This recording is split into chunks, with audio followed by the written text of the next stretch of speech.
Hello friends, welcome to சுபாtheepcreations.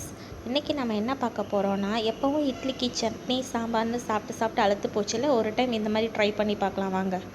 இன்றைக்கி நம்ம செய்ய போகிற ரெசிபிக்கு பேர் என்னென்னா கடப்பா. கடப்பாவுக்கு வந்து பைத்தம்பருப்பு ரொம்ப மெயினான இன்க்ரீடியண்ட். ஸோ வந்து சிறுபருப்பு சொல்லுவாங்க. அதை வந்து நல்லா வேக வச்சு, நல்லா மசிகிற அளவுக்கு வேக வச்சு பாய்லிங் வாட்டரில் எடுத்து வச்சுக்கோங்க. ஸோ இந்த மாதிரி தான் நம்ம வேக வச்சு எடுத்துக்கணும். இதில் நான் வேறு எதுவுமே சேர்க்கலை, வெறுமனே பைத்தம்பருப்பு மட்டும்தான் சேர்த்து வேக வச்சு எடுத்து வச்சுருக்கோம். பைத்தம்பருப்பு தண்ணியில் போட்டு வேக வச்சு வச்சுருக்கோம். இன்னொரு பாத்திரத்தில் எண்ணெய் ஊற்றி சின்ன வெங்காயத்தை நல்லா வதக்கி எடுத்துக்கோங்க. நல்லா வந்து அந்த கலர் மாறுற அளவுக்கு நல்லா இதுலேயே வந்து ஒரு 50% வந்து குக் ஆகிற அளவுக்கு வந்து வதக்கி எடுத்துக்கோங்க. வதக்கி எடுத்துட்டுக்கு இது வந்து நீங்கள் சாம்பார் மாதிரி தான் இருக்கும் பார்க்குறதுக்கு, பட் ஆனால் சாம்பார் கிடையாது. ஸோ இதில் வந்து நம்ம உப்பு தேவையான அளவு சேர்த்துக்கிறோம். இப்போ சின்ன வெங்காயம் சேர்ந்ததுக்கப்புறமா இப்போ நமக்கு பீன்ஸு, கேரட்டு இது ரெண்டுத்தையும் பொடி பொடியாக நறுக்கி வச்சுருக்கோம். ஸோ அது கலர் சேஞ்ச் ஆனதுமே வந்து கேரட்டையும் பீன்ஸையும் வந்து நல்லா வதக்கியாச்சு. கூடவே வந்து பச்சை மிளகா வந்து பழுத்துருச்சு. ஸோ அதில் ஒரு 4 பச்சை மிளகா சேர்த்துருக்கோம். அப்புறம் ஒரு தக்காளி, இது எல்லாத்தையுமே சேர்த்து நல்லா வதக்கிக்கோங்க.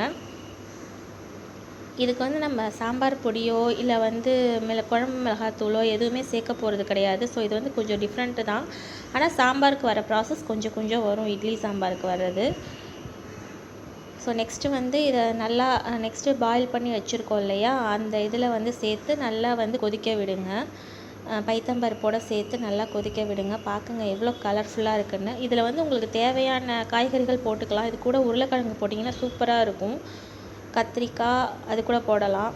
ஸோ இப்போ வந்து ஒரு பாத்திரத்தில் எண்ணெய் சட்டியில் எண்ணெய் வச்சுட்டு அதில் வந்து ஒரு ஏலக்காய், ஒரு பட்டை கொஞ்சோண்டு சின்ன பீஸு, அப்புறம் கடல்பாசி சொல்லுவாங்க இல்லையா அது, அப்புறம் அன்னாசிப்பூ, அப்புறம் மராட்டி மொக்கு, இது எல்லாத்தையும் சேர்த்து நல்லா வதக்கிக்கிறோம். கூடவே வந்து பிரிஞ்சி இலை, இது எல்லாத்தையுமே சேர்த்துட்டு கொஞ்சோண்டு சீரகம் சேர்த்துட்டு நல்லா வதக்கிக்கோங்க. இந்த கடப்பாக்கு வந்து காரம் என்னென்னா ஃபுல் அண்ட் ஃபுல் பச்சை மிளகா காரம் தான். ஸோ உங்களுக்கு காரத்துக்கு தகுந்த மாதிரி பச்சை மிளகா போட்டுக்கோங்க. ஸோ இப்போ இதை தாளித்ததும் இதில் நம்ம இறக்கி கொட்டிட வேண்டியது தான். இறக்கி கொட்டிட்டு நல்லா மிக்ஸ் பண்ணிக்கோங்க, ஒரு மிக்ஸு. இப்போ நல்லா இது கொதிக்கட்டும். இந்த கேப்பில் வந்து நம்ம தேங்காவை மட்டும் அரைச்சி எடுத்துக்கலாம். இதில் வந்து உப்பு கரெக்டாக இருக்கான்னு செக் பண்ணிக்கோங்க.